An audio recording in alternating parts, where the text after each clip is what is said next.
Good morning, everyone. Thank you for joining us for this reverent celebration of America's leaders, past and present. And now, Walt Disney World Resort is proud to present the Hall of Presidents. Thank you and enjoy the show.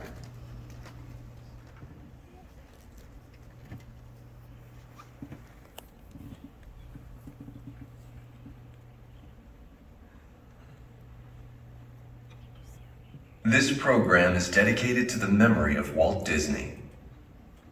In 1971, his love for America inspired the creation of the Hall of Presidents, a place to celebrate the optimism and goodwill he saw at the heart of the American story.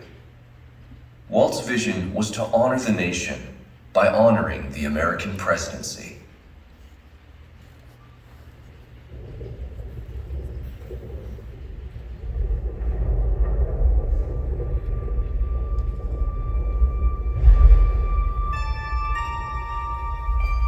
It is 1783, and the smoke is clearing in the wake of the Revolutionary War.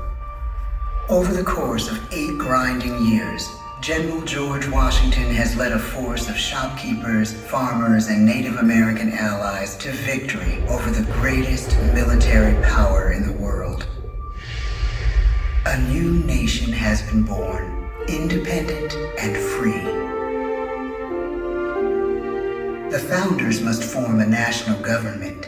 In 1787, through months of passionate debate, they create a written constitution. For the country's highest office, they imagine something new in the history of the world. A leader not born to power like a king or queen. A leader who has not seized power through conquest. A leader not separate from the people, but elected by the people. From among the people. We, the people. This is a new idea, an American idea. The idea of a president.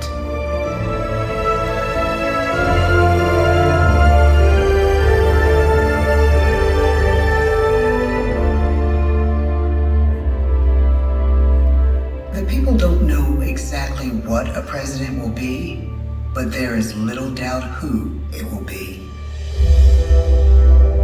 George Washington's stature and bearing have marked him as a leader.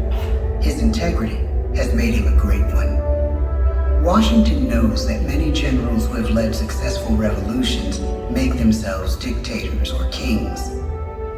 Instead, he steps down from power and retires to his home, Mount Vernon. The world takes note, and George Washington becomes the symbol of American ideals.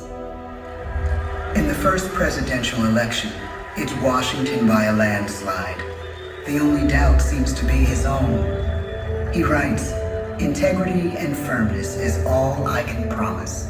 Integrity and firmness is exactly what we need." Everything he does as president will set a model for his successors. His final act may be the most important of all. After 2 terms, with no term limit in the Constitution and amid overwhelming support to stay in office, he steps down once again and hands power back to the people. He wants us to speak, to elect a new president. During the early years of the Republic, we choose leaders as different as Thomas Jefferson, John Adams, and Andrew Jackson. Elections are often bitter. Each president stands at that fiery intersection where personal character meets the challenges of the times. Some call the presidency a glorious burden. Jefferson calls it a splendid misery. We, the people, must choose well. We elect 15 presidents before the course of history brings us to the edge of a crisis like no other. A nation born of freedom still permits slavery. As the country pushes west, will new states be slave or free? The question produces bitter conflict. The issue rocks the election of 1860 and brings Abraham Lincoln onto the national stage. The tall, lanky, some say uncouth candidate from Illinois is a master of words at a time when speeches are printed in full for people to read. A house divided against itself cannot stand, he has said. With Lincoln's election, the House does indeed divide.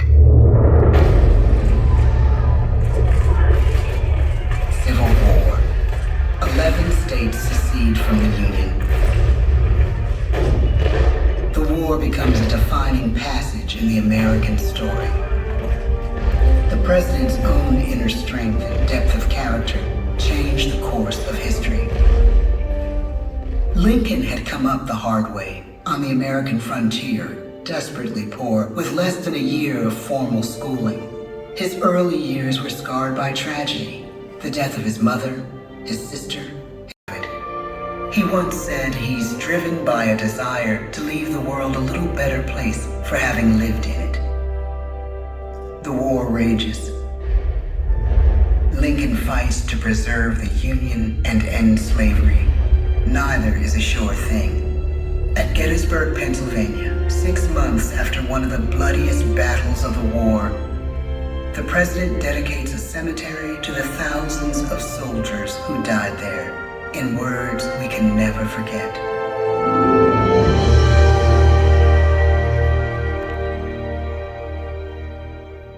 "Fourscore-and-7 years ago, our fathers brought forth on this continent a new nation, conceived in liberty and dedicated to the proposition that all men are created equal.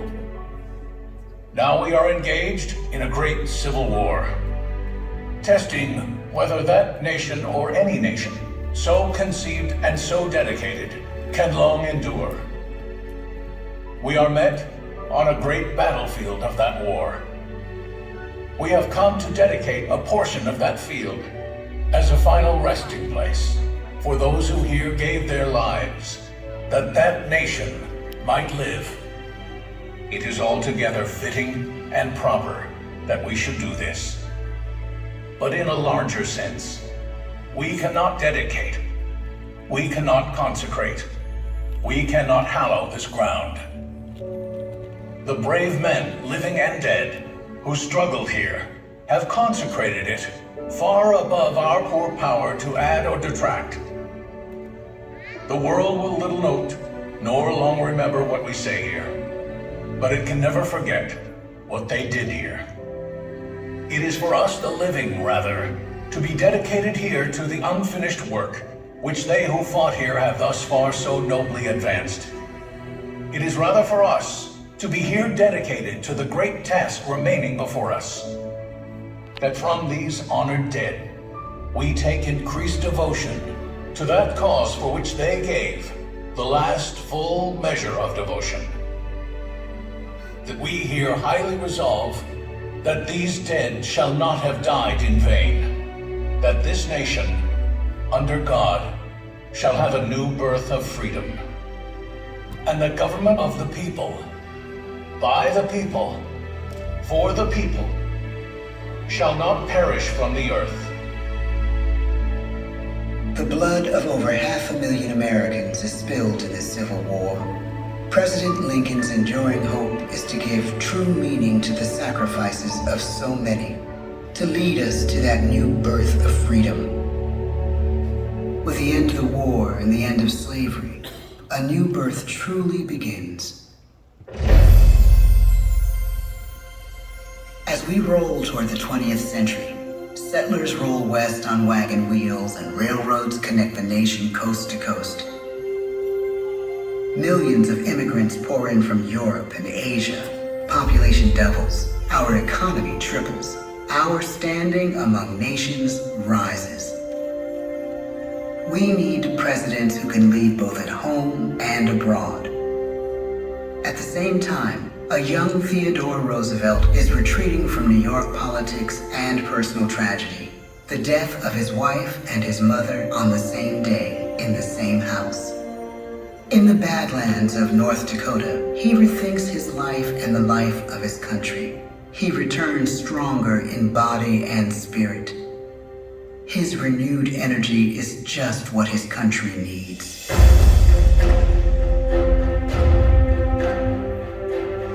American industry is booming, but social tensions are rising. A progressive movement is bubbling up, pushing for change, and change is needed in the working and living conditions in cities. The gap widens between rich and poor. The demand for change grows stronger. Teddy Roosevelt is a knight on a crusade. He speaks with force and vitality in clear terms that make colorful headlines at a time when mass market newspapers have become the new media. To define his foreign policy, he borrows a phrase from an African proverb: speak softly and carry a big stick. But his greatest accomplishments are made at home. He breaks up giant monopolies, protects workers' rights, and calls for a square deal for all Americans, rich and poor, capitalist and wage earner. And a square deal for every man and everyone in the United States. He calls on America to be as great as the natural grandeur of its lands.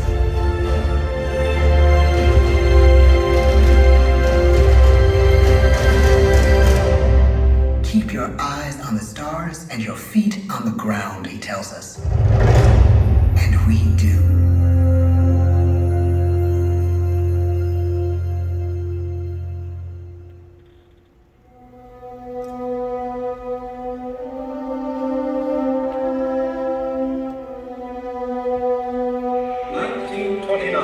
The bottom fell out of the market. 12 million unemployed. The bread lines and the soup. The results of the 1932 election now appear. When we elect our 32nd president, it is the worst of times. The course of history and the course of one president's life again shape a turning point in our national destiny.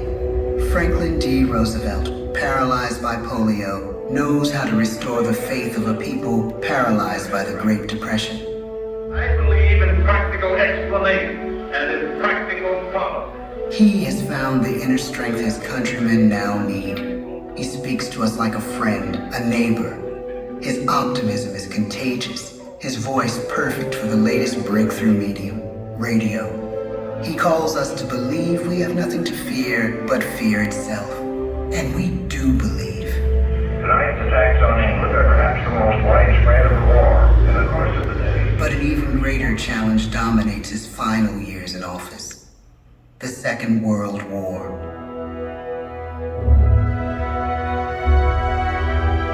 We must be the great arsenal of democracy. This is an emergency as serious as war itself. We stun the world with our production.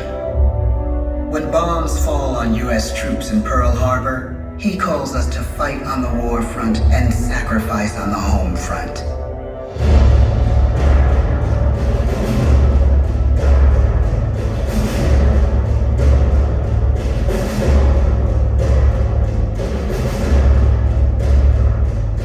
The harder the sacrifice, the more glorious the triumph. So spoke America in the year 1776. So speak Americans today. The world changes. The country changes. And yet, in one sense, what we need most from our presidents has never changed. A guiding vision that calls forth the best that America can be. Will outer space be developed for the benefit of all mankind? Or will it become another focus for the arms race? The choice is urgent, and it is ours to make. Ask not what your country can do for you. Ask what you can do for your country. But really, it's all of us who must overcome the crippling legacy of bigotry and injustice. And we shall overcome. One of the agreements that President Sadat and Prime Minister Begin are signing tonight tonight is entitled A Framework for Peace in the Middle East.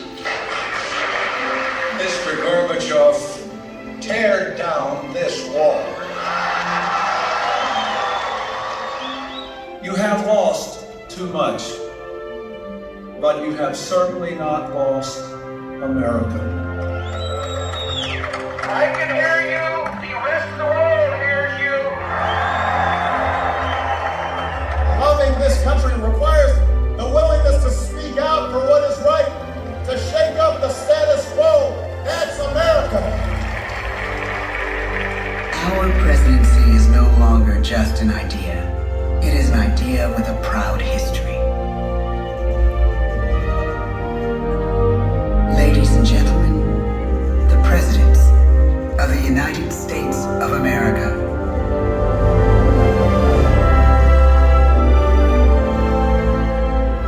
George Washington, John Adams, Thomas Jefferson, James Madison, James Monroe, John Quincy Adams, Andrew Jackson, Martin Van Buren, William Henry Harrison, John Tyler, James K. Polk, Zachary Taylor, Millard Fillmore, Franklin Pierce, James Buchanan, Abraham Lincoln,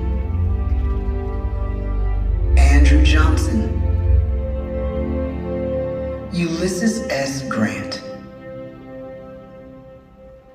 Rutherford B. Hayes, James A. Garfield, Chester A. Arthur, Grover Cleveland,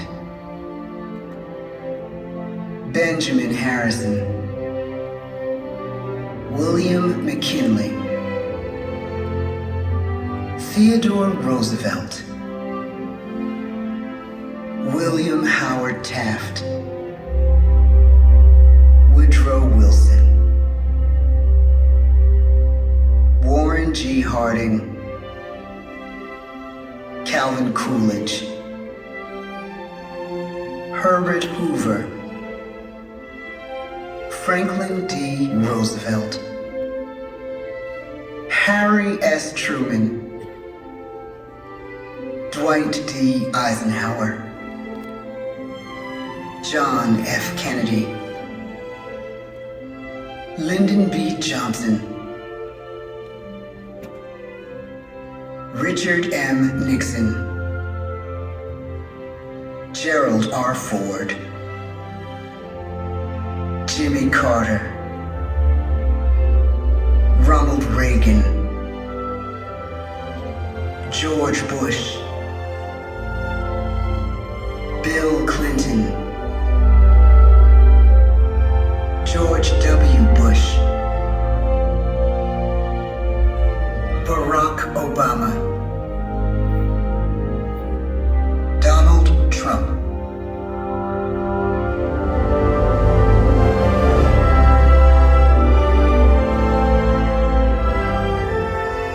and now we come to the present.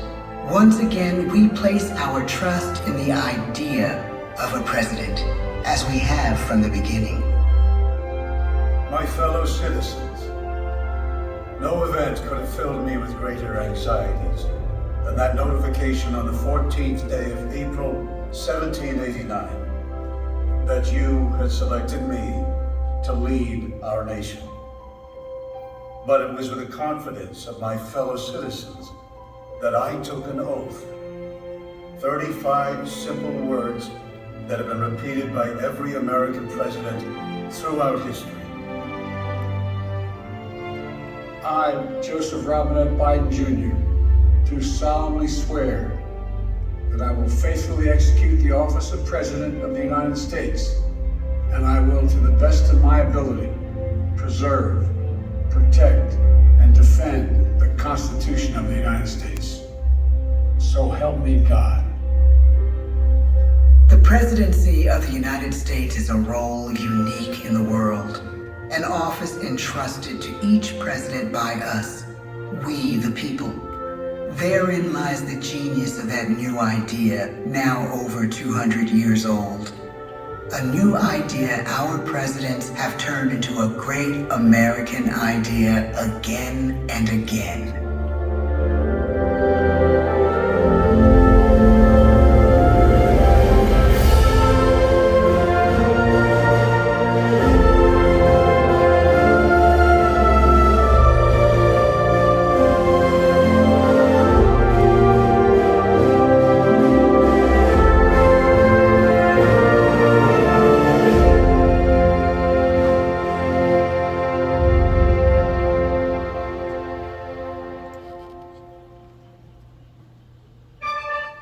This concludes our presentation. Please gather up all of your personal belongings and exit out the open doors to your right. Once again, those open doors to